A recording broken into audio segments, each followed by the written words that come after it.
The letter arrived on a Tuesday morning, and it smelled like money. Heavy cream paper, a wax seal pressed so deep you could feel the ridge with your thumb. Vivian Calloway had seen enough of these letters to know exactly what they meant. Not just wealth, old wealth, the kind that didn't ask, the kind that simply summoned. The Duke of Weston requests the services of Miss Calloway for the creation of a wedding gown for Lady Cecily Weston. You are expected at Weston House, Mayfair, this Friday at 10 o'clock. No please, no if it suits you, just expected. Vivian looked around her little shop. 3 unfinished dresses on their frames. A hole in the ceiling she still hadn't fixed. £4 in the tin under the floorboard. She picked the letter back up. She'd be there Friday at 9:55. Friday morning was gray and cold, the way London always was in October. She dressed carefully, not to impress, but so nobody could dismiss her before she opened her mouth. Dark wool coat, old but well kept. Hair pinned back neat. Her mother's old leather case with the brass clasp. She walked all the way from Clerkenwell to Mayfair. She wasn't spending 6pence on a cab. Weston House sat at the end of the street like it owned the whole road, which it probably did. 4 stories of white stone, tall windows, iron gates standing open like they were doing you a favor just by letting you look at them. A footman appeared from the side, the way they always did, out of nowhere, slightly offended by your existence. Tradespeople use the service entrance, he said, around the back. Vivian looked at him, then at the front door, then back at him. I don't think so, she said, nicely, very nicely. And she walked straight up the front steps. The butler who opened the door had the face of a man who had seen everything and been impressed by none of it. Miss Calloway, she said before he could speak, I have an appointment, 10 o'clock. A pause, the kind meant to make you feel small. Vivian smiled and waited. This way, he said. The entrance hall was enormous, black and white marble floors, a chandelier that probably cost more than her entire street, portraits of serious men on every wall, all of them mildly disappointed in the world. She was studying the lapels on one of the portraits, really beautiful lapels, when she heard footsteps on the staircase, slow, unhurried. The footsteps of a man who had never once rushed for anything because nothing had ever dared leave without him. She didn't look up right away. She was still thinking about those lapels. Then the butler did that thing, that tiny, barely there straightening of the spine, and Vivian understood. She turned. He was halfway down the stairs. Tall. Dark coat, no cravat yet. Hair still slightly undone. She'd caught him before he was fully assembled for the day. His face might have been handsome if it weren't working so hard at being cold. He looked at her the way people in houses like this looked at people like her. Not cruel, exactly, just indifferent, like she was furniture, a minor inconvenience in the layout of the room. He looked past her at his butler. The seamstress, he said. Not Miss Calloway, just the seamstress, like a category, like something to be filed away and forgotten. And the Duke of Weston walked right past her, toward the back of the house. No nod, no word. She might as well have been one of the coat stands by the door. Vivian watched him go. Then she turned back to the butler, perfectly calm. Lady Cecily, she said. Right this way, miss. She followed him up the stairs, one hand on the banister, chin up. She had been dismissed by men like that before. She was still here. They were not. Lady Cecily Weston was nothing like her brother. Where he was cold, she was warm. All bright eyes and nervous energy, already talking before Vivian had set her case down. Oh, I'm so glad you're here. I've been absolutely dreading this. Not you, I mean the whole process. Everyone keeps telling me what I should want, and nobody's actually asked me what I... She stopped, laughed a little. Sorry, I talk too much when I'm anxious. Talk as much as you like, Vivian said, clicking open her case.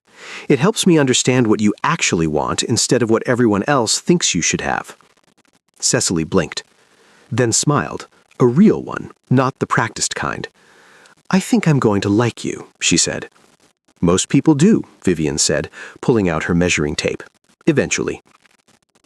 Cecily was petite, fine-boned, with quiet opinions she offered up like she wasn't sure she was allowed to have them. "I've always loved simple lines. Is that terrible? I don't want to look like a cake." And every time Vivian told her no, that was actually exactly right, Cecily seemed genuinely surprised, like nobody had agreed with her in a while. Vivian was pinning ivory silk across Cecily's shoulders when the door opened. She didn't have to look up. She could tell by the way Cecily's posture changed, just slightly, a little stilling. "You're using ivory," the Duke said. "I am. White is traditional. White washes out her complexion." She looked up. He was in the doorway, arms crossed, looking at the fabric like it had personally offended him. "Ivory is warmer." "I wasn't aware seamstresses made those decisions." "Then you haven't worked with a good one before." She turned back to Cecily. "Arms out a little, please." He didn't leave, he just stayed, leaning against the doorframe with that expression. Not quite a frown, not quite boredom, somewhere in between. Vivian ignored him with the focused discipline of a woman who had been ignoring difficult men her entire life. It worked for about 20 minutes. "The neckline is too low," he said. Vivian looked at the neckline. It was not too low, it was quite modest. She looked at Cecily, who gave the tiniest, helpless shrug. "Lady Cecily," Vivian said, pleasantly but very clearly, "is standing right here and is capable of telling me herself if she'd like a change." Cecily made a small sound that might have been a suppressed laugh. She turned it into a cough.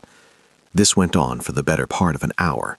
The trim, the sleeve length, the train, every choice Vivian made, he had something to say, never outright rude, but always there, always questioning, like a stone in your shoe you couldn't quite shake out.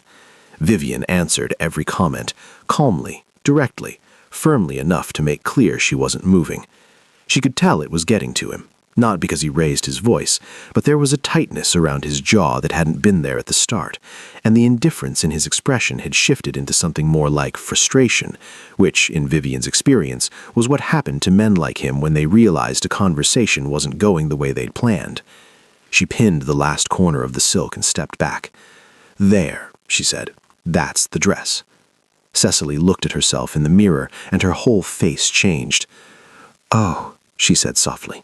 "Oh, yes, that's it exactly." Vivian smiled. That moment, that exact moment, was why she did this job.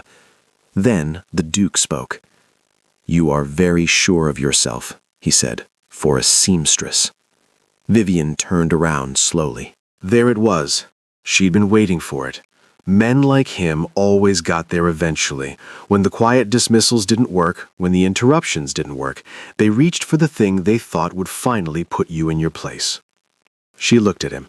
He looked back, perfectly composed, certain he'd landed the blow. "And you," Vivian said, keeping her voice very light, "are just a title, Your Grace." The room went completely still. Cecily stopped breathing. The lady's maid in the corner suddenly found the wall extremely interesting. The Duke stared at her. Vivian held his gaze without blinking, without any of the apology he was clearly waiting for. Then she turned back to Cecily and began carefully removing the pins from the silk. "I'll have the first sketches ready by Monday," she said in her normal voice, like nothing had happened at all. "We should talk about the veil." Cecily pulled herself together in about 4 seconds. "Yes," she said, a little breathlessly. "Yes, let's." The Duke stood there a moment longer. Then he left. No word, no slam of the door, just footsteps down the hall, slow and deliberate, fading away. Vivian kept her eyes on the silk in her hands, but in the mirror, just for a second, she caught Cecily looking at her with an expression that was equal parts shock and absolute delight. She allowed herself one small smile, just one. By the second visit, Cecily was saving her the good chair. Not the stiff-backed one by the window meant for formal guests, the soft one, near the fireplace, with the worn armrest that meant somebody actually used it. Vivian noticed these things. She noticed most things. This was how it had started. Small things. Cecily remembering how Vivian took her tea, Vivian remembering that Cecily hated long sleeves because they made her feel trapped. Little exchanges that had nothing to do with the dress and everything to do with two women simply getting on. Vivian hadn't expected it. She didn't usually get attached to clients, but there was something about Cecily, that mix of brightness and uncertainty, like a person who'd been told so many times to be quieter that she'd half believed it, that made Vivian want to stay a while. So she did. They were going over ribbon samples, spread across the bed in a mess of ivory and blush and pale gold, when Cecily said, out of nowhere, "He wasn't always like that, you know." Vivian looked up. She didn't ask who. They both knew who. James. He used to be different. He laughed more. Then there was a woman. Cecily picked up a ribbon, rubbed it between her fingers. Her name was Charlotte. They were together nearly 2 years. Everyone assumed they'd marry, but her family didn't approve. Old rumors about ours, the kind that get passed around at dinner parties until everyone believes them. Charlotte's mother told her she'd be ruined by association, so Charlotte ended it, wrote him a letter, and left for the countryside the same week. "How long ago?" asked Vivian. 4 years. Cecily set the ribbon down. He goes to the dinners, does all the things he's supposed to do, but he's just not there anymore. Not really. She gave a small, sad smile. So when he's difficult with you, it's not personal. It's more that he doesn't trust anyone anymore. He doesn't need to trust me. He just needs to let me do my job. Cecily laughed, a real one. They went back to the ribbons. Vivian held the pale gold up against the ivory silk and something clicked. The right warmth, the right weight. "This one," she said. Cecily's face lit up, that sudden lighting, like she'd been waiting for someone to just decide something on her behalf for once. "Perfect," she said. Then softer, "I really am glad James hired you." "He didn't hire me," Vivian said pleasantly. "He summoned me. There's a difference." Cecily laughed. Then the laughter faded, just a little, just at the edges. Vivian noticed. "Is everything all right with the wedding?" A pause, too long for yes. "Of course," Cecily said, bright voice, practiced smile. Vivian had spent her whole life watching women say, "of course," when they meant absolutely not. She didn't push. She just waited, letting the silence do the work. Cecily lasted about 30 seconds. "Last Thursday, I sent a note to Robert, Lord Ashby, about the rehearsal dinner. His man came back and said he was at his club." She stopped. "But I'd seen him that morning. He said he was going to his estate in Hampshire, for the week." "So he lied," Vivian said, simply. "People forget things," Cecily said quickly. "Plans change. He probably—" "Cecily." She stopped. Her hands were folded very tightly in her lap. "I asked around," she said, barely above a whisper. "Apparently, Lord Ashby has been seen, rather regularly, with a Miss Hartwell, in circumstances that would not be considered. They say there was an understanding between them before he and I were introduced." The fire popped. A clock ticked somewhere down the hall. An understanding. That was the word they used when they meant a promise, when they meant something that looked very much like an engagement, just without the announcement. "Does your brother know?" Vivian asked. "No." Fast, certain. "I don't know what to do with it. Maybe it's gossip. Maybe it's nothing. I'm getting married in 8 weeks, Vivian." What Vivian actually thought was, Robert Ashby is standing at an altar with 2 women and only one of them knows it. She thought it. She didn't say it. "We'll keep working on the dress," Vivian said, "and we'll figure the rest out." It wasn't much, but Cecily nodded like it was enough for now. Neither of them noticed the door. It was open, just a crack, the way doors sometimes were in big houses, left unlatched and never quite closed again, enough for someone in the hallway to hear the shape of a conversation. The Duke of Weston stood very still on the other side of it. He hadn't meant to stop. He'd been passing, that was all. And then he'd heard Cecily's voice, too quiet, too careful, and his feet had simply stopped moving. He hadn't caught everything, just fragments. Lord Ashby, Miss Hartwell, an understanding. And Vivian's voice, low and steady, "We'll figure the rest out." We. When had this woman become we with his sister? He didn't know what Vivian Calloway wanted from this house, what a seamstress from Clerkenwell thought she was doing making herself indispensable to a duke's family, but he was going to find out. He walked away from the door, slowly, quietly, the way he did everything. Vivian hadn't meant to stay so late, but the beading on the bodice was fiddly work, the kind that couldn't be rushed, the kind where one crooked stitch ruined 3 others, and by the time she looked up, it wasn't evening anymore. It was properly, thoroughly night. Weston House at midnight was a different place entirely. During the day it hummed, servants, footsteps, distant clatter. Now just silence and the occasional groan of old walls. The fire had burned down to embers. Her candle was nearly gone. She needed light. Cecily had mentioned the library once. 2nd floor, end of the east wing. James keeps it warm because he's always in there. Vivian figured a library would have candles. Libraries always had candles. The door was slightly ajar, a thin line of warm light underneath it. She pushed it open. The fire was very much alive, properly stacked, properly burning. The man in the armchair was not expecting her. No jacket, shirt sleeves, collar open, a book face down in his lap. His head was leaning back, eyes closed, one hand resting loosely over the cover. For a strange, suspended moment, Vivian just looked at him. He looked different like this, without the coat, without the expression he wore like armor, younger almost. The hard line of his jaw was the same, but everything else had softened, just enough. Then his eyes opened. They looked at each other.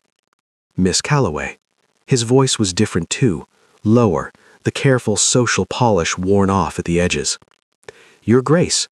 I held up my dying candle. I needed light. I'll go. The candles are on the 2nd shelf, left side. She found them, lit one from the fire, and then, because the fire was warm and her fingers were cold from hours of beating, and she was frankly tired, she sat down, the chair at a reasonable distance, on the other side of the fireplace. He watched all of this without comment. The silence between them was different from the silences during the day. Those had been loaded, full of quiet battles. This one was just quiet. The fire talked. The house breathed. You work late, he said. The beading on the bodice, it needs attention. You could finish it at your own shop. Better light here, quieter. She expected something pointed. He said instead, Do you always do the beading yourself? It sounded like genuine curiosity.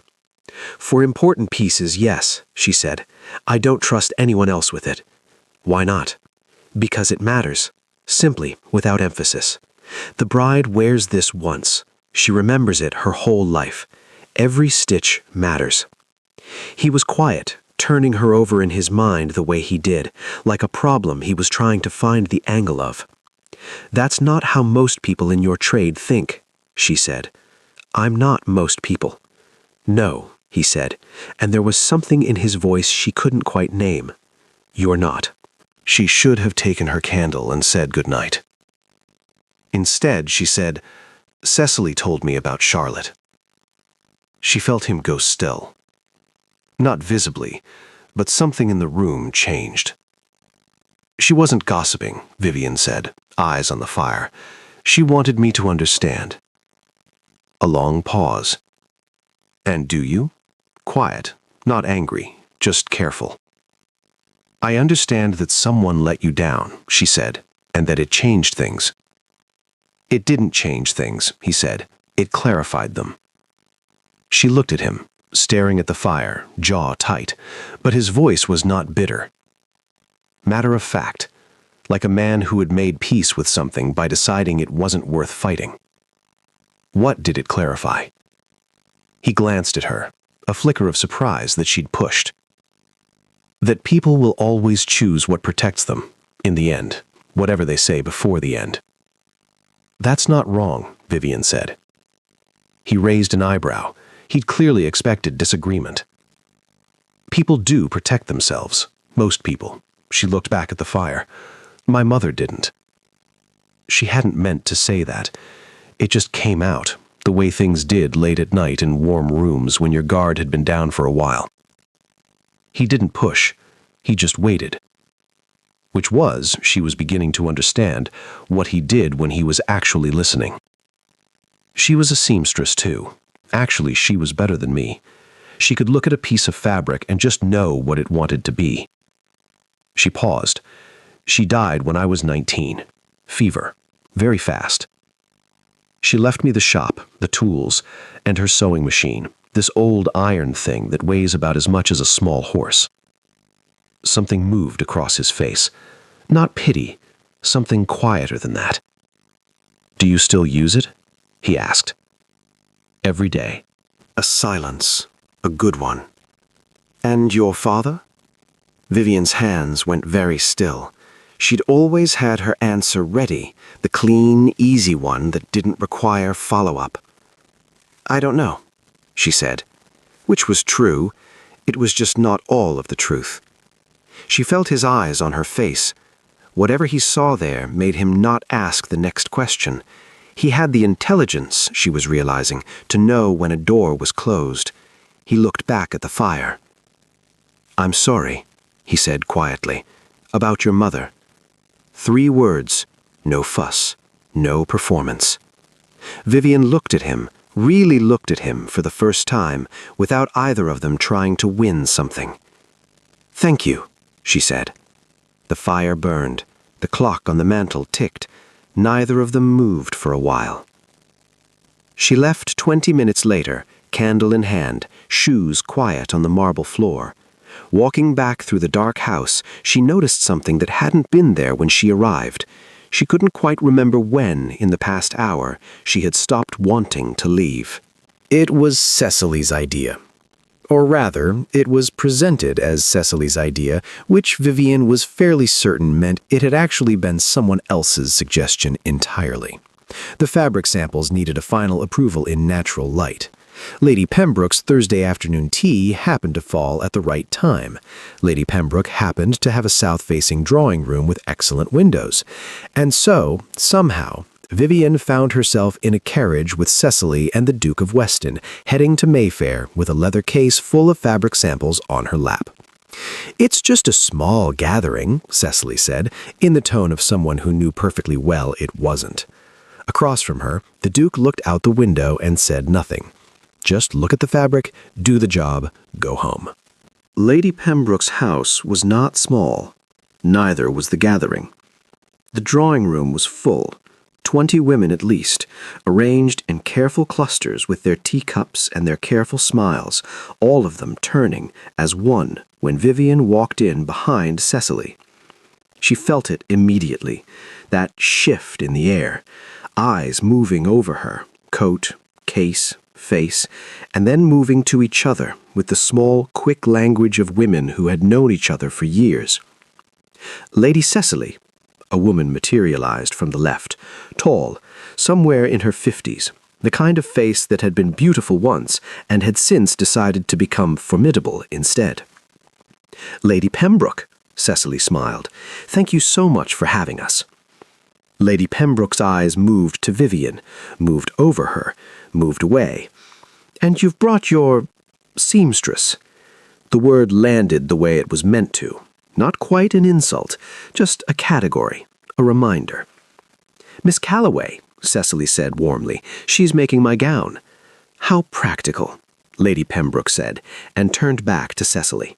The fabric approval took 10 minutes. The south-facing windows were excellent. Vivian could see immediately that the ivory was right, that the pale gold trim would catch beautifully, that every choice she'd made in the dim sewing room held up perfectly in the sun. She was making a note in her small book when she became aware that someone was standing very close behind her. 3 women, 40s, expensively dressed, wearing the particular expression of people who had decided to enjoy themselves at someone else's expense. Is that the seamstress? One of them said, to her companion, not to Vivian, about Vivian, while standing directly in front of Vivian. She came through the front door, said the third, with a small laugh. Vivian closed her notebook, looked at them pleasantly, said nothing. This seemed to bother them more than anything she could have said. The first one leaned in slightly. "Do you find it strange coming to these sorts of gatherings?" "I find it useful," Vivian said. "The light is excellent." "I suppose one has to go where the work is." "One does," Vivian agreed, perfectly cheerful. She turned back to her samples. She thought that was the end of it. It wasn't. 20 minutes later, waiting for Cecily near the window, she heard a voice, loud enough to carry, quiet enough to deny. "I simply don't understand why they're brought to these things at all." Vivian went still. "Tradespeople." The voice belonged to an older woman, heavy silk dress, a small fortune in pearls, the countess of something. "Everyone is too polite to say anything, but there's a reason these things have always been done a certain way, certain rooms for certain people. It's not cruelty, it's just—" a small, satisfied pause. "Order." "Don't. Just don't. 30 more minutes and you're in the carriage." But then the Countess turned, looked directly at her, and said, clearly, loud enough that the three nearest conversations went quiet, "Why exactly are these people let in?" Not she, not even the seamstress, these people.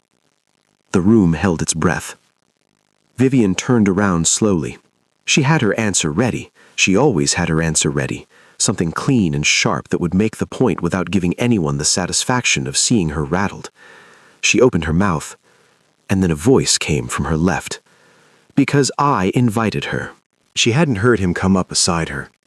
The Duke of Weston stood perhaps 2 feet away, hands clasped behind his back, looking at the Countess with an expression of absolute, glacial calm. Every head in the room had turned. "Your Grace, I simply meant—" "I know what you meant, Lady Ashworth." His voice was perfectly level, pleasant even. The pleasantness of a very cold place. "Miss Calloway is here at my request, working on a commission for my family. She came through the front door because that is how guests are received at Weston House." A pause, brief, precise, like a blade being set down on a table. "I was not aware your own house operated differently, though I confess I haven't paid close attention." Complete silence. "I meant no offense," Lady Ashworth said. "Of course not," the Duke said, with a smile that meant the opposite. "You never do." He turned away from her, cleanly, finally, the way you closed a book, and looked at Vivian. "Are we finished with the samples?" Normal voice, like nothing had happened. Vivian looked at him. She had been handling rooms like this her whole life. She had her answers, her defenses, her quiet dignities. She had never, in 20 years of walking into houses she wasn't quite welcomed into, had someone step in front of her like that. She didn't know what to do with it. "Yes," she said. "We're finished." In the carriage on the way back, Cecily talked, something about the curtains in Lady Pembroke's drawing room, and Vivian watched London pass outside the window and said very little. The Duke sat across from her, looking out the window, saying nothing. Once, and only once, she glanced at him. He was already looking at her. Neither of them said anything. He turned back to the window. Vivian looked down at the case on her lap and tried to organize her thoughts into something sensible. She couldn't quite manage it. She didn't sleep well that night. It wasn't Lady Ashworth's face she kept seeing when she closed her eyes. It wasn't the drawing room, or the silence, or the careful cruelty of women with too much time and too little opposition. It was him. Because I invited her. She understood people.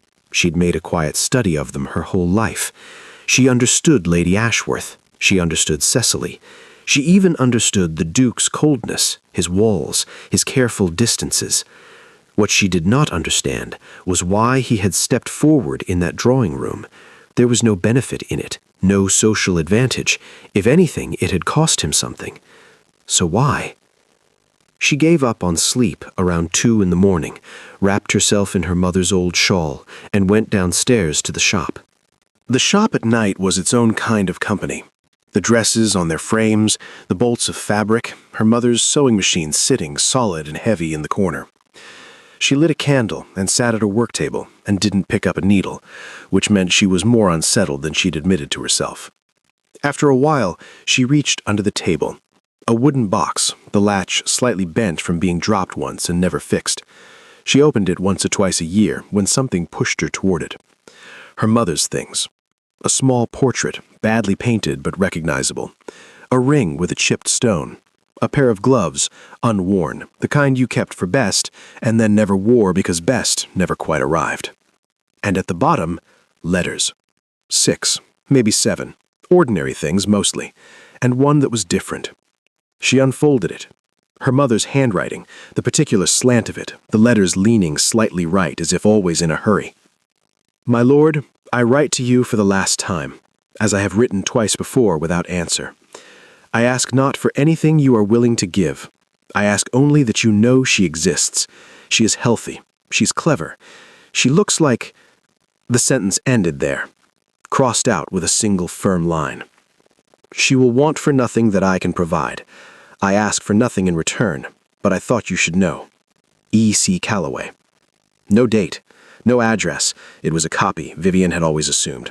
A copy of something sent and never answered.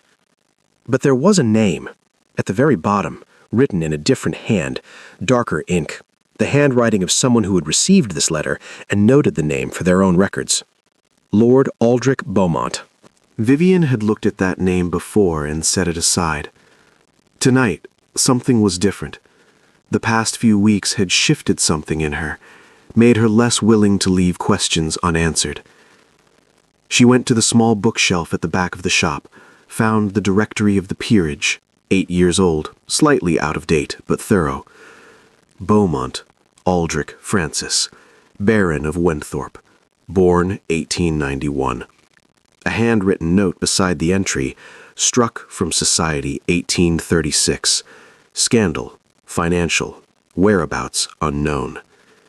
Vivian had been 14 in 1836. She turned 2 pages back to the family trees. House of Beaumont, legitimate issue, none recorded. She sat back.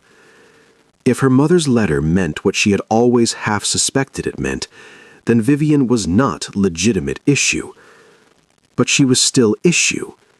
And in certain corners of the law, in certain interpretations of the old statutes governing title and blood, that still meant something. She will want for nothing that I can provide. Her mother had never told her, had carried this her whole life alone, built a shop and a livelihood from absolutely nothing, and had never once suggested there was another story available, a different door, a name that wasn't Calloway. Vivian sat with that for a long time.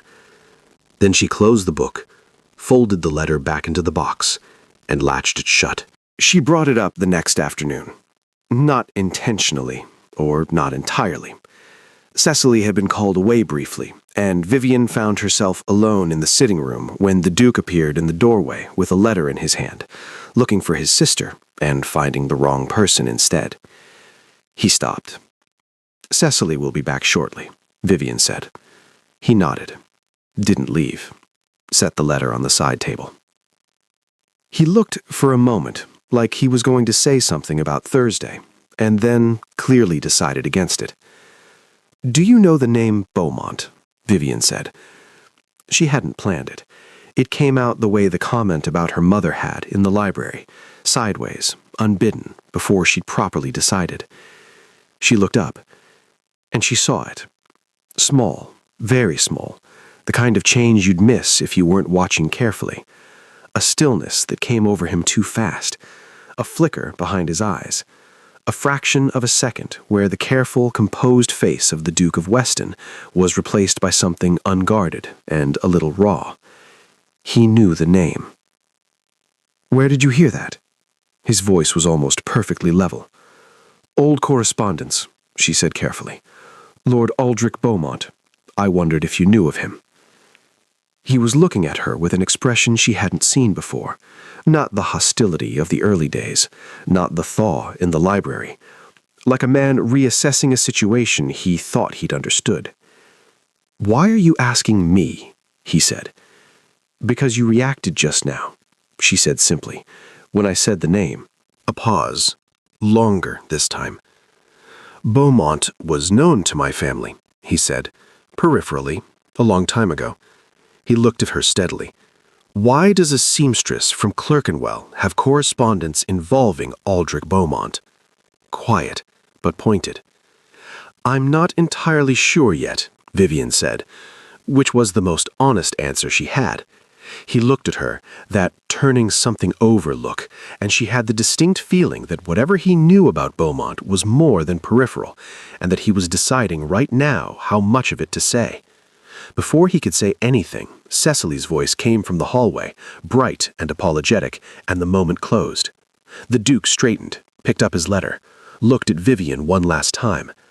"Beaumont is a complicated subject," he said quietly. "I'd be careful where you take that name."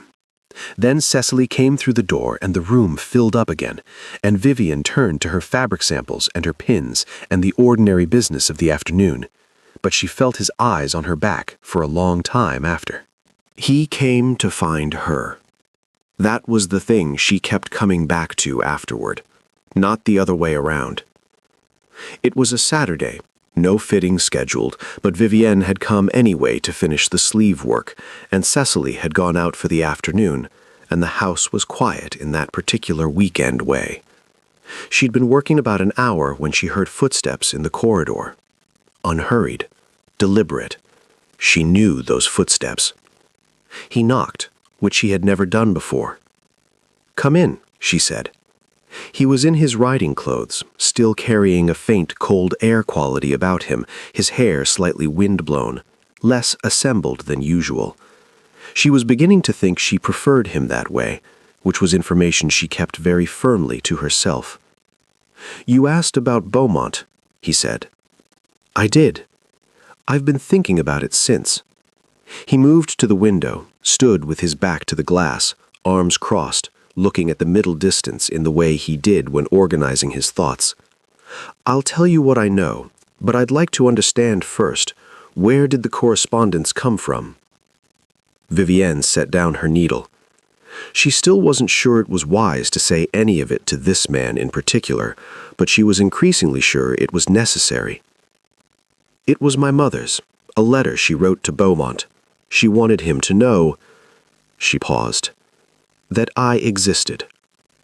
The room was very quiet. He looked at her. She looked back. All the things that sentence implied sat between them in the air, unsaid, not needing to be said. "I don't know that it means what it seems to mean," she said. "I have a letter and a name, that's all." "But you think it means what it seems to mean." She said nothing, which was its own answer. "Sit down," she said. "Please, you're making me nervous standing there like that." He looked surprised that she'd said please. Then, slowly, he sat. "Tell me about him, Beaumont." "His name was Aldrich Beaumont. He and my father were friends from boyhood, school, Cambridge, London, inseparable for about 20 years. He looked at his hands. My father made him sound remarkable, funny, generous, too clever for his own good. What happened? Money. Beaumont had debts built up over years. When they became impossible to ignore, my father could have helped him. He had the means, and Beaumont was his oldest friend. But there were social considerations, his position, the family name. He said family name in a tone that made clear what he thought of that reasoning. He didn't help him. Worse, the rumors about Beaumont's finances were already circulating, but my father didn't stop them. In certain company, he elaborated, added detail, the kind that closes doors permanently. A pause. Beaumont was finished within a year. He left London and never came back. How do you know this? My father told me. Not as a confession, he wasn't built for confession. He told me as a lesson. This is what happens when sentiment overrides sense. A quiet, humorless breath. I was 17. I understood even then that the lesson was actually about something else entirely. Vivian looked at him, at the set of his jaw, and the thing behind his eyes that had been there since the first day. Not just coldness, she realized now, but something older, something sitting in him quietly for a long time. "You've been carrying that," she said. "It's not mine to carry. My father made his choices." "That's not what I asked." A long look. "Yes, I suppose I have." The silence that followed was different from the others. Not uncomfortable, just full, the way a room felt after something true had been said in it. "He never answered her letter," Vivian said. "My mother wrote 3 times, never got a response." "He may not have been in a position to respond after the scandal." He stopped. "Or he may have simply been a coward about it. I don't know which." "Neither do I." Then, carefully, "If you are who that letter suggests, Miss Calloway, if Beaumont was your father, then my family owes you something. My father's actions affected his life, which affected—" He paused. "There is a debt there." "I don't want your family's debt," she said, evenly. "That's not really— I am not a bill to be settled, Your Grace. Not sharp, just certain.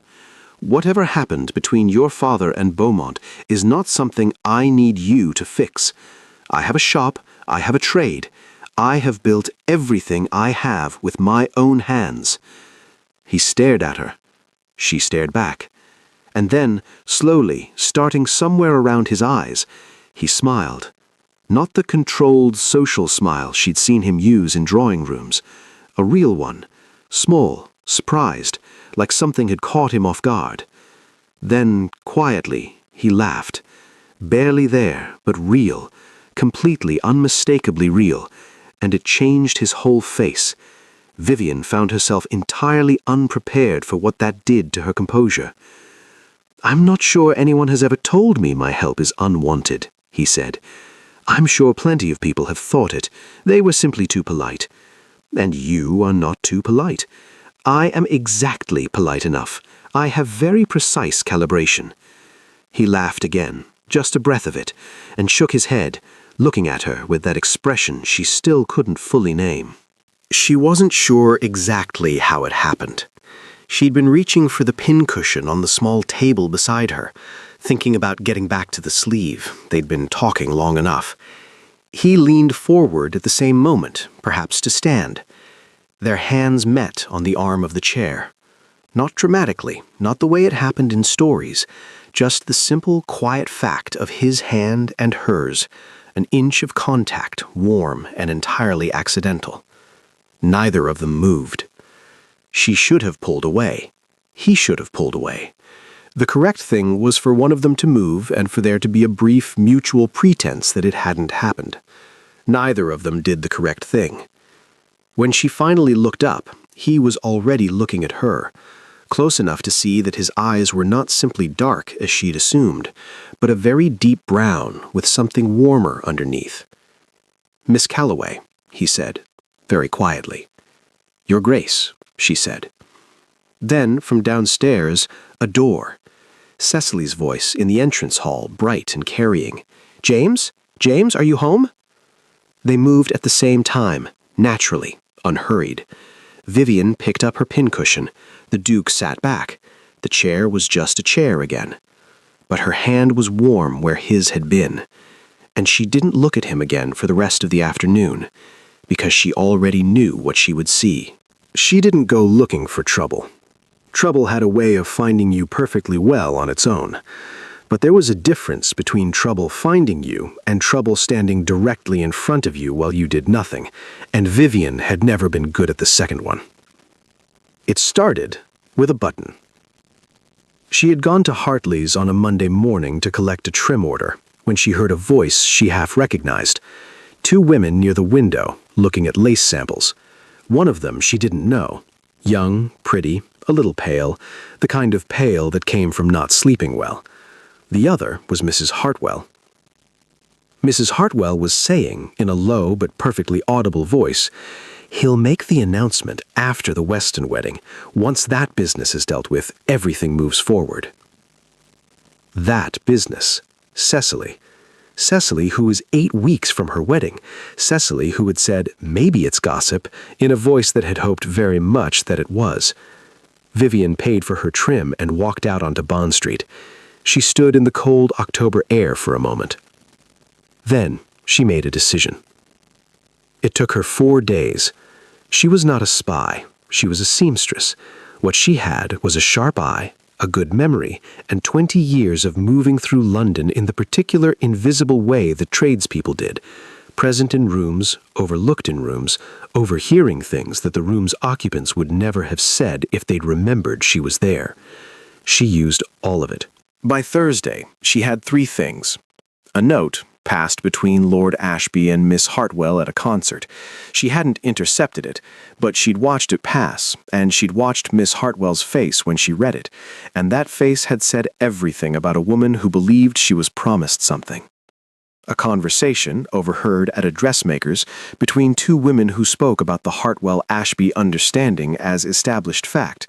Everyone knows it's been 2 years, poor girl's been waiting. And a letter.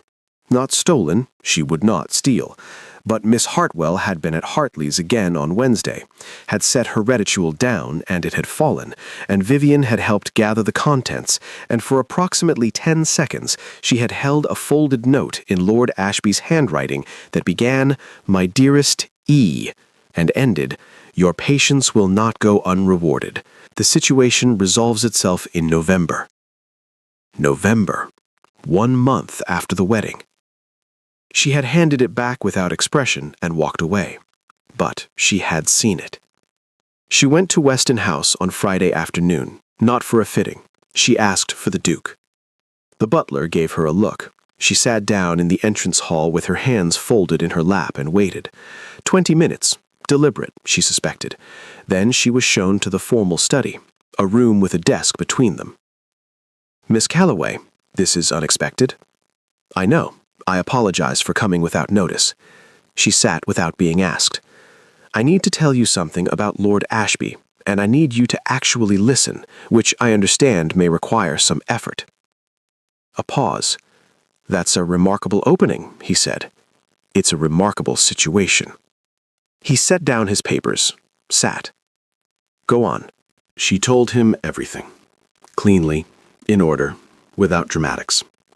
She watched his face move through attention, focus, a tightening around the eyes. When she finished, the study was quiet. "You're describing overheard conversations and a letter you glanced at for 10 seconds, he said. "Yes." "None of which you can produce." "No."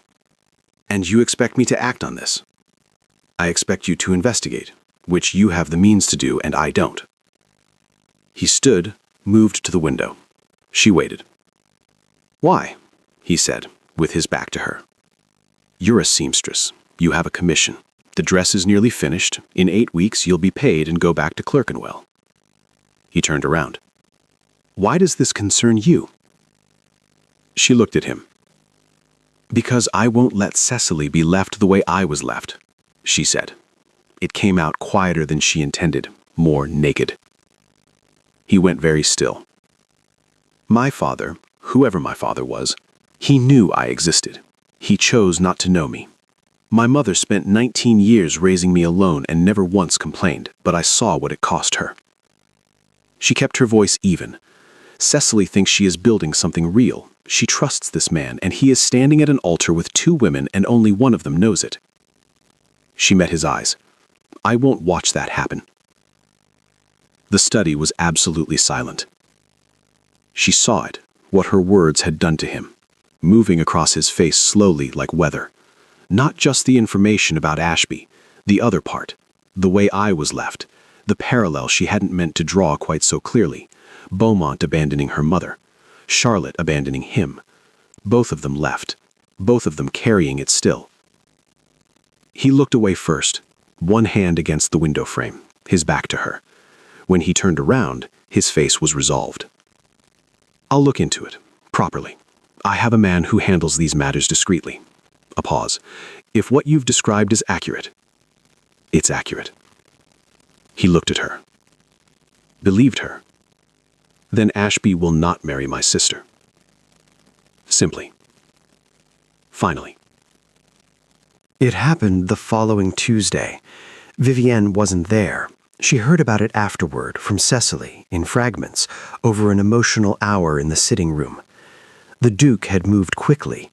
His man found letters, a formal record of the Hartwell-Ashby understanding, witnesses confirming the arrangement predated Cecily's courtship by over a year, all of it in 4 days, which told Vivienne that the Duke, when he decided to act, acted decisively. He had confronted Ashby privately first, given him the chance to withdraw quietly. Ashby had denied everything and threatened to make a scene. The scene happened at the Carrington dinner, attended by approximately 40 of London's most attentive people. By the fish course, Lord Ashby had left the table. By the pudding, everyone knew why. By Wednesday morning, London knew. Cecily cried, but not, said Vivienne, the cries of a broken heart. They were the cries of humiliation, of anger, of a woman who had trusted something and been made to look foolish. I knew, Cecily kept saying. I knew, and I didn't want to know. That's different from not knowing, Vivienne said. Is it? Yes. One is blindness. The other is hope. She handed her fresh tea. Hope is not a failing, Cecily.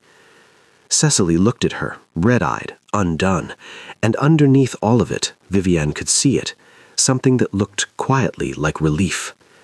James said it was you, Cecily said, that you brought it to him. He sounded... She paused. He sounded different when he talked about it. I don't know how to explain it, just different. Vivienne looked at the fire. Drink your tea, she said. She was leaving that evening, coat on, case in hand, when she found him in the entrance hall, standing near the door, like he'd been waiting, or like he'd happened to be passing, or some combination of both that he could deny if pressed. Thank you, he said. Just that. No elaboration. The same way he'd said, I'm sorry about your mother. 3 words, no fuss. She looked at him. This man who had stepped in front of her in a drawing room and listened across a desk and moved heaven and earth in 4 days for his sister, who carried his father's guilt like a stone in his chest, who had laughed, really laughed, exactly once in her presence. She's going to be all right, Vivienne said. Cecily, she's stronger than she looks. I know, he said. She gets it from somewhere. And he looked at her when he said it, just briefly, before looking away. Vivienne picked up her case and walked out the front door, into the cold London evening, where the lamps were just coming on and the streets smelled like coal smoke and autumn, and she walked the whole way home to Clerkenwell because she still wasn't spending 6pence on a cab. But she was smiling. Just a little. Just the whole way home. London talked. This was not surprising. London always talked, but usually it was about someone else, some other family, some other scandal. This time it was about them. Vivienne heard it first from her neighbor, Mrs. Pell, who appeared at the shop door on a Wednesday morning with a basket of eggs she didn't need to deliver personally. There's talk, Mrs. Pell said. There's always talk, Vivienne said, not looking up. About you. About you and the Duke of Weston. Vivienne looked up. Someone saw him defend you at Lady Pembroke's. Someone else saw you arrive at the house on a day with no fitting. People are connecting things.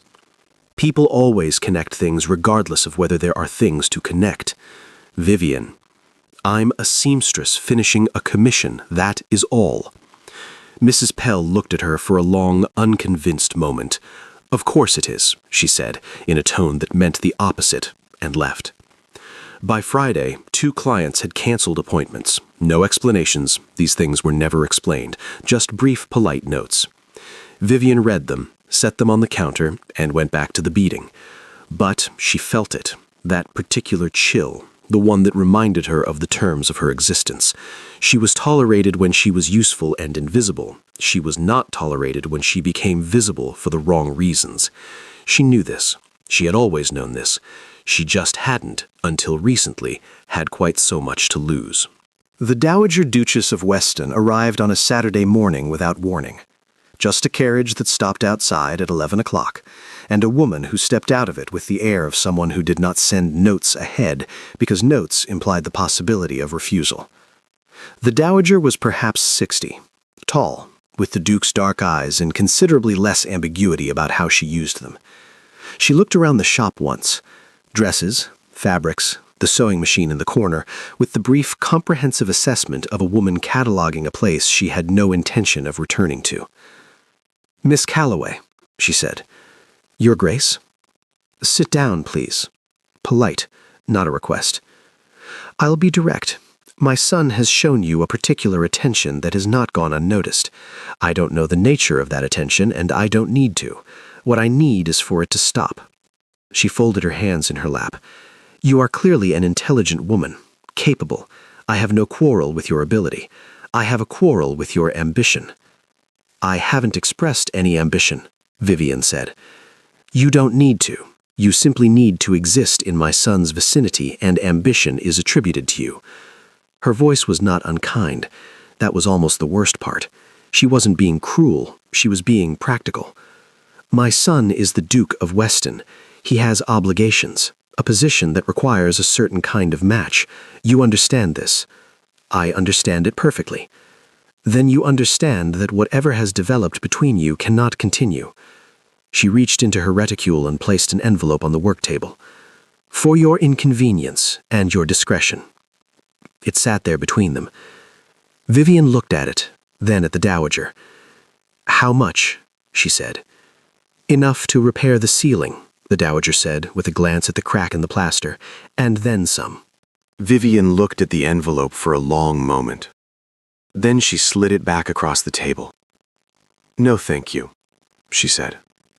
"Miss Calloway, I'm not here for your son's money or his attention or his name. I'm here to finish a dress. Quiet, clear. You don't need to buy my discretion. I have my own." A silence. The dowager looked at her for a long moment, those dark eyes, the Duke's eyes, reading her the way her son read her, and something moved across her face that wasn't quite respect, but lived just next door to it. She stood. "You're very sure of yourself," she said. "I've been told that before. By James, I imagine." A pause at the door. She looked back once. "He's not like his father, Miss Calloway. Whatever else I've said today, he's not like his father." Something shifted in her voice, briefly. "That is not nothing." Then she left. Vivian sat at her work table for a long time after. She wasn't sure if she felt strong or just tired. Perhaps both. He came on Monday. She heard the front door, came out expecting a client, and found the Duke of Weston standing in the middle of her shop in his good coat, like a very serious oil painting that had accidentally wandered into the wrong room. "My mother came to see you," he said. She did. She told him all of it, kept her voice factual. The way she'd told him about Ashby across his desk. She watched his face move through a tightening of the jaw, controlled anger, and something underneath that looked like embarrassment on behalf of someone she loved, even when they made it difficult. "I'm sorry," he said. She had no right. She had every right. From where she stands, she was protecting her family. Vivian looked at the shop. The dresses, the sewing machine, everything her mother had built and she had kept. She's not wrong either. He went very still. "You're telling me my mother is right. I'm telling you she's not wrong. Those are not the same thing. They're close enough." He crossed the shop in 4 steps, not fast, not dramatic, just direct, and stopped in front of her. Close. The way the chair had made them close that afternoon in the sewing room, except this time there was no accident about it. "Look at me," he said. She looked at him. "She is wrong." Quietly, absolutely. Not about the world. The world is exactly as she describes it, but she is wrong about what I want. She cannot tell me what I want. She has been trying my whole life, and she is wrong about it now." Vivian's chest did something complicated. James? His name. She'd never said it before. It came out before she could stop it, and she saw him register it, a small, involuntary thing. "Don't," he said, gently. "Don't tell me to be sensible. I have been sensible for 4 years. It has not recommended itself." She looked at him, at this man who had been left and built his walls and sat in a library at midnight and told her the truth about his father and stepped in front of her in a drawing room with 40 people watching. She had been left too. She knew what it did to a person. She also knew, underneath all the sensible things she'd been telling herself, that this was not nothing. It had never been nothing. His hand came up and tucked a loose strand of hair back from her face, gently, carefully, like something he'd been thinking about for a while, and then stayed there, at her jaw. She let him. For a long moment she just let him, and let herself, and let the shop be quiet, and the street go about its business, and all the practical, unsolvable facts of their situation exist exactly as they were. Then she leaned her head, very slightly, against his hand. It was a small thing. It was not a small thing at all. "I don't know how this works," she said. Honest, entirely honest. "Neither do I," he said. "I thought we might figure it out." "That is a terrible plan," she said. "I know," he said, and she almost smiled, and he saw it, and the hand at her jaw was warm and steady and not going anywhere. The letter came on a Thursday. Not cream paper, not a wax seal, just ordinary white paper, the handwriting of a man who had learned to write for precision rather than impression. "Miss Calloway, my name is Edmund Farrow. I am a solicitor, formerly in the employ of Lord Aldrich Beaumont of Wenthrop, now deceased. A matter of some importance has arisen regarding his estate and a document he left in my keeping. I would be grateful if you could attend my offices at your earliest convenience. The matter concerns you directly." Vivian read it twice, set it down, picked up her needle, set the needle back down. She read it a third time. Then she put on her coat and went. Farrow's office was 3 flights up in a narrow street off the Strand, small, the kind of office that had accumulated paper for decades and made peace with it long ago. Farrow himself was older than she'd expected, 70s, white-haired, with the careful eyes of a man who had kept other people's secrets so long it had become his natural condition. Lord Beaumont died 8 months ago, quietly. He had been living abroad for some years, in poor circumstances, largely alone. Before he died, he made a will. He had very little left to leave, but there was one matter he was insistent upon. He opened the folder. He had been made aware of your existence, of your mother. He was given a letter. He never replied, Vivian said. "No." Farrow looked at her steadily. "I won't make excuses for him. He was not a brave man, but he was a man who at the last wanted to do one right thing." He turned a page. "In his will, he formally acknowledged you as his natural daughter. Your name is recorded, legal, witnessed." He slid a document across the desk. "And he left you something." She looked at it. "Vivian Calloway, natural daughter of Aldrich Francis Beaumont of Wenthrop." "What did he leave?" she said. Her voice was steady. She was concentrating very hard on keeping it steady. "Not money. There was almost none. The title cannot pass through natural issue, but the acknowledgement, in the old statutes, the old records, it means something. It doesn't make you the Baroness of Wenthrop, but it makes you, formally and legally, the acknowledged natural daughter of a peer of the realm." He looked at her over his spectacles. "In certain circles, Miss Calloway, that is not nothing." Vivienne looked at the document for a long time. Her name, his name, both on the same piece of paper, in ink that had already dried. "He died alone?" she said. "Yes, in Lisbon, a small house, a housekeeper who was fond of him, but otherwise, yes, alone." "My mother wrote to him 3 times, she said, not angry, just saying it, putting it somewhere outside herself. "I know," Pharaoh said quietly. "He kept the letters. They were among his effects." He hesitated. "Would you like them?" She hadn't expected that. "Yes," she said. "Please." She walked home. She didn't mean to. It was a long way. The sky was threatening rain, but her feet just kept moving, and she let them. She didn't cry. She kept waiting for it, feeling it building somewhere behind her ribs, but it didn't come. She just walked, with the folder under her arm, through streets that had no idea anything had changed. She thought about her mother. 19 years of silence, not bitterness, not complaint, just getting on with things.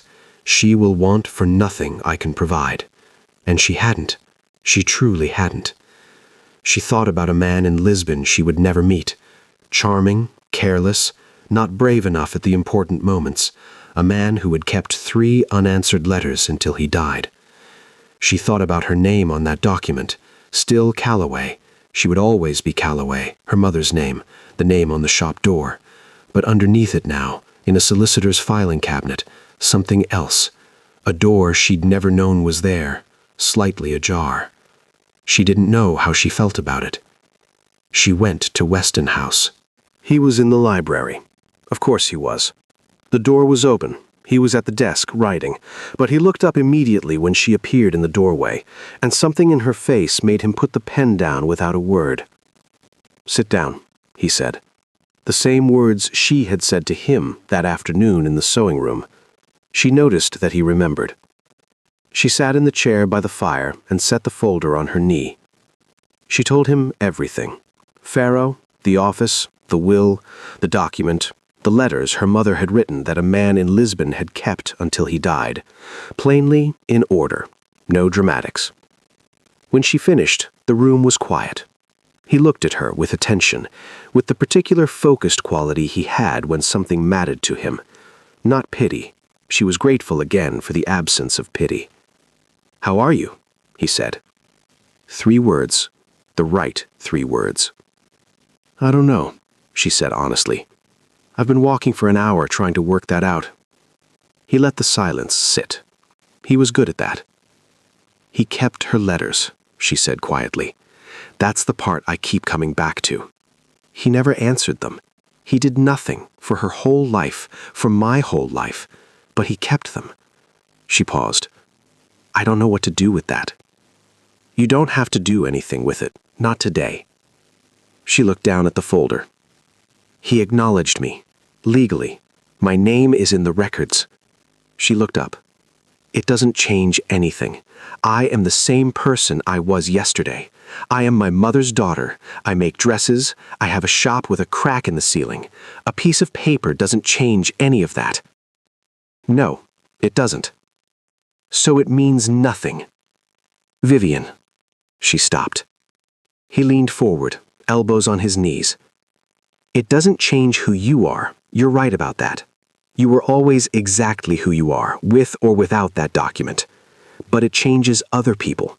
It changes what they can say, what grounds they have to—" He stopped, chose the words carefully. "It changes the conversation." She looked at him. They both knew which conversation he meant. His mother, the drawing rooms, Lady Pembroke's, the 2 canceled appointments, and all the careful architecture of a world with very specific opinions about which doors were for whom. "It changes things for other people," she said slowly. "Not for me." "No," he said, "not for you. You were never the problem." Something moved through his voice, quiet and certain. "You were never the problem." Rain started against the window, soft and steady the way London rain often did, not dramatic, just persistent. Vivian looked at the folder on her knee. Her mother had written 3 letters and received nothing, had built a life anyway, a good life, a sewing machine and a shop, and a daughter who knew how to hold her chin level.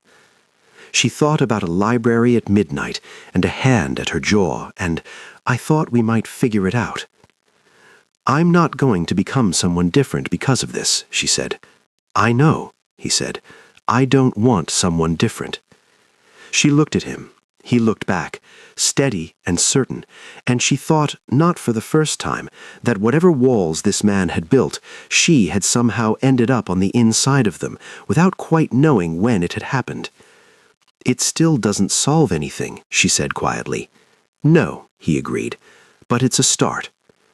Outside, London went on in the rain. Inside, the fire burned. Neither of them moved to leave. The dress was finished on a Wednesday. Vivian hung it on the frame and stepped back and looked at it for a long time. Ivory silk, pale gold trim, the beading catching the morning light the way she'd known it would. Simple lines, nothing fussy. The kind of dress that didn't need to shout because it knew exactly what it was. Her best work, she was certain of that. Cecily cried when she saw it, happy tears, both hands pressed to her mouth. Her lady's maid cried too, which set Cecily off again. Vivian stood to one side and let it happen, which was the correct thing to do when a dress did what a dress was supposed to do. "It's perfect," Cecily kept saying. "Vivian, it's perfect." "I know," Vivian said, which made Cecily laugh through her tears. She should have left after that. Commission complete, dress delivered, work done. She should have packed her case and gone back to Clerkenwell and her ordinary life, which was waiting patiently as ordinary lives did. She was in the entrance hall, coat on, case in hand, when she heard him. "Miss Calloway." He was at the top of the stairs, not coming down, just standing there, one hand on the banister, looking at her with an expression she'd learned to read over the past weeks. The careful face, but underneath it something less careful. Something that had been building for a while and had decided today was the day. "Would you come to the library?" he said. "Please." She looked at the front door, then at him. She set her case down. The library was the same as always, warm, quiet, the good fire. She stood near the window, coat still on. Something told her to keep the coat on. He stood in the middle of the room, clearly having thought about what he wanted to say. "The dress is finished," he said. "It is." "Which means your commission is complete, which means you have no particular reason to come back here." "No, I don't." He looked at her. The fire talked. The clock ticked through several seconds. "I don't want you to not come back," he said. It was possibly the most complicated sentence she'd ever heard. She almost smiled. She didn't. "James, let me say it properly." He moved to the other window, looked out for a moment, then turned back. "I have been managing. For 4 years. Everything at the correct distance, everything in its correct place. And then you came through my front door and refused to use the service entrance and told me I was just a title. And you sat in that chair at midnight and talked about your mother. And you brought me evidence about Ashby and said, 'I need you to actually listen.' And I—" He stopped. Ran a hand briefly through his hair, which she had never seen him do. It made him look younger. "I am not managing anymore," he said. "That's what I'm trying to say. Badly." Vivian's hands in her coat pockets were very still. "I know what the world looks like," he continued. "I'm not asking you to pretend it's different. My mother's concerns are not imaginary, but I am asking you to stay." More quietly, "I'm asking you to marry me." The room went very still. Vivian looked at him. She had known, somewhere underneath the sensible things she kept telling herself, that it was coming. She just hadn't known what she would do when it arrived. Standing by the window in her coat, she discovered she still didn't know. "Why now?" she said. "The dress is done. My commission is finished. The whole of London is talking." She held his gaze. "Is this a resolution? The document, Beaumont, the bloodline? Does this feel like a solution to a problem that's become inconvenient?" His jaw tightened. "That's not— I need to ask it," she said, not harshly, "because if what you're offering is a way to quiet the conversation, to make things neat, I don't want it. I have managed perfectly well without being anyone's resolution." He stared at her. She stared back. She saw him work through it, the flash of something that might have been anger, then the real thing underneath. "Is that genuinely what you think?" he said quietly. "After all of it?" "I think I don't know," she said, "and I need to know." He crossed the room, not fast, not dramatically, just directly, the way he always moved when he'd made a decision, and stopped in front of her. "Do you want to know what I thought when Beaumont acknowledged you, when suddenly there was a document that changed the optics of everything?" She waited. "I thought, for about 10 seconds, that it was convenient." He held her gaze completely steady. "And then I thought about a woman who walked through my front door because she refused to use the service entrance, who told me I was just a title, who sat across my desk and said I am not a bill to be settled, who smiled the whole way home because Cecily was safe." His voice was quiet but stripped down. "Is that the woman who needs a bloodline to be worth wanting?" He took a breath. "I am not asking you because of Beaumont. I am not asking because London is talking or because my mother is difficult. I am asking because I have not been able to think clearly since the night I found you in this room with a dying candle looking at the lapels on that portrait." The walls were completely down now. The woman who will still be in her shop at midnight after the commission ends, because the detail matters, because every stitch matters, who has never asked for anything from anyone and never needed to. He held her gaze. The woman who, when I asked her to come to the library, put down her case and came, not because she had to, because she chose to. Vivian's chest was doing the complicated thing, worse than before. She believed him. That was the thing. She believed him the way she believed a well-made seam, because it held, because nothing in it was false, because you could feel the quality of it. And that was exactly the problem, because believing him wasn't the same as knowing what to do with it. She stepped back, one step. He let her. "I need to think," she said. Something moved across his face.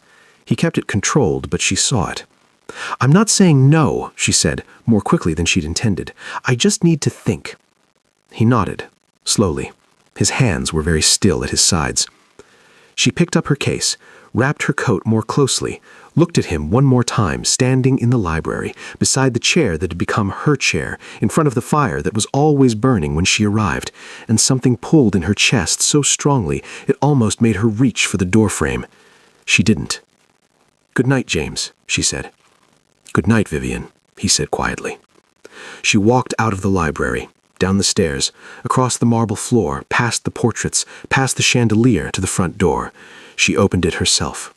She walked out into the cold evening, coal smoke, London going about its enormous, indifferent business, and down the front steps and along the pavement, and she didn't look back. She walked all the way home to Clerkenwell, and for the first time in all those weeks of walking back from Weston House, she didn't smile. She thought. 3 weeks passed.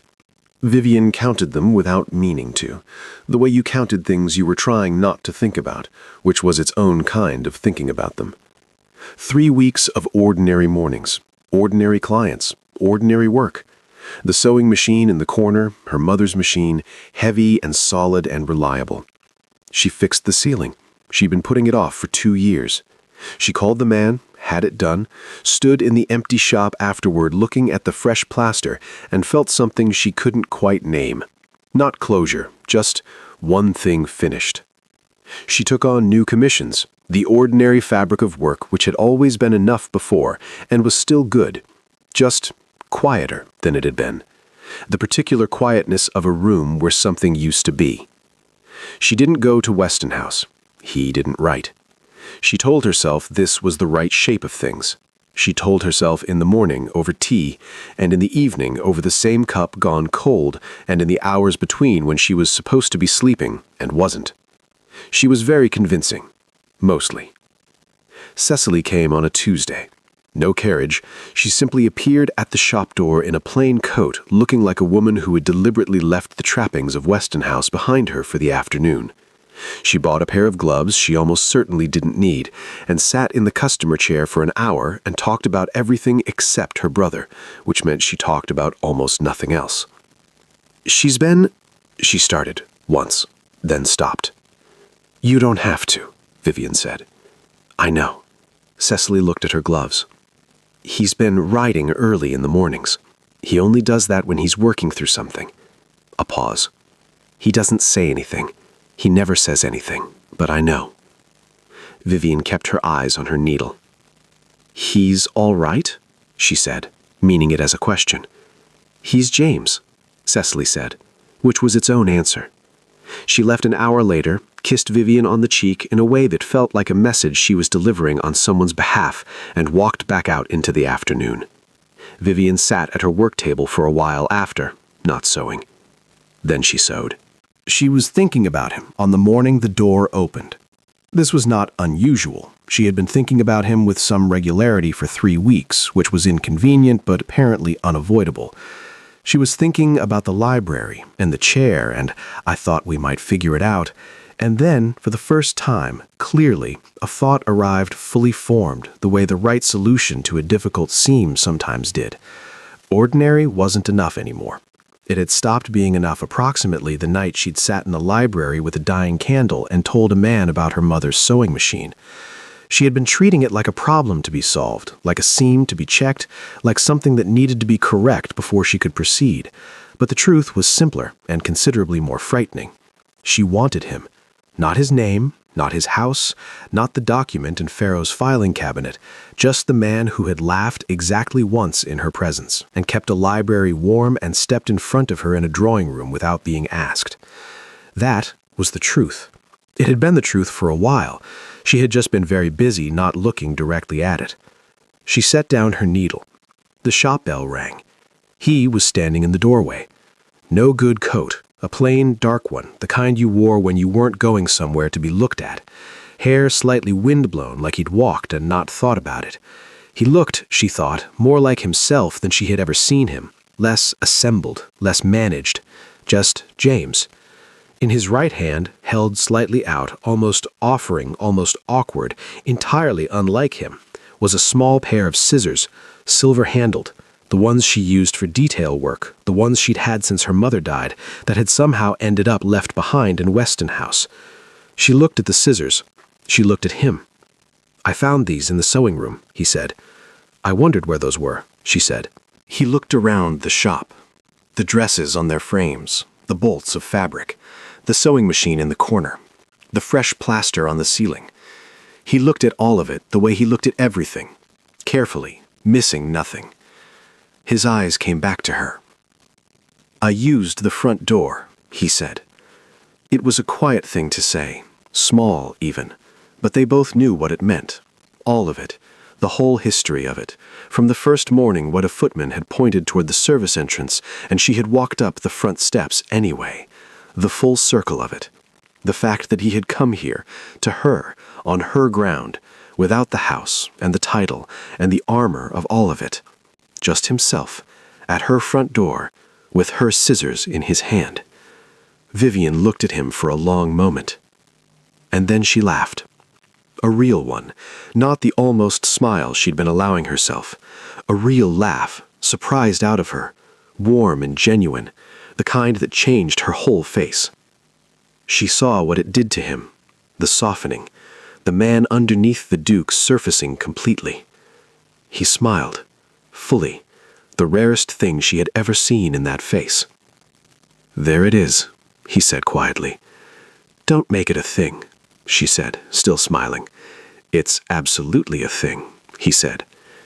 She shook her head, but she was still smiling, and they both knew it.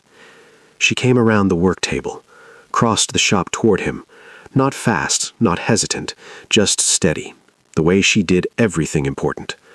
She stopped in front of him, and he looked down at her, and the scissors were still between them, still waiting. She took them. Her fingers closed around the silver handles, warm from his hand. She looked up at him. "You could have sent them," she said. "I could have," he agreed. "You walked here yourself, from Mayfair? It's not that far." She looked at him. He looked back. The shop was quiet around them, the ordinary, good quiet of a working room. "James," she said. "Vivian," he said. "I've been thinking," she said. "For 3 weeks," he said, not accusing, just noting. "I think slowly about important things." Something moved through his eyes. Patient. Entirely, completely here. "I don't want to close the shop," she said. "I know," he said. "I would never. I don't want to become someone different. I know. I don't want to stop using the front door." The corner of his mouth moved. "I would be genuinely concerned if you did." She looked at him. At this man she had met at the bottom of a staircase where he had looked through her like furniture, who had sat across from her in firelight and told her the truth about his father, who had stepped in front of her without being asked and laughed, really laughed exactly when she had stopped expecting it. "I don't know how this works," she said. The same words as before, in the sewing room, his hand at her jaw. "You said that before," he said. "It's still true." "I know." Steady, the way he was when something mattered. "I still think we figure it out."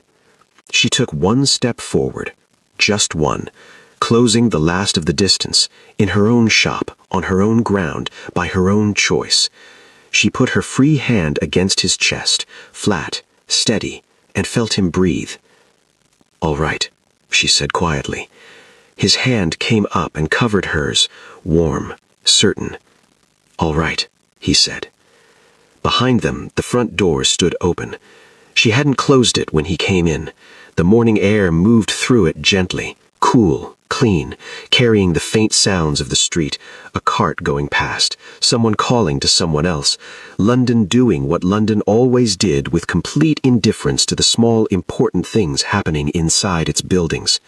The door stayed open, not an oversight, not carelessness, just open, the way it had been since the beginning, the way she had made it that first morning, walking up those front steps with her leather case and her mother's scissors and her chin level. She had never needed anyone's permission to walk through a door. She just, finally, had someone to walk through it with.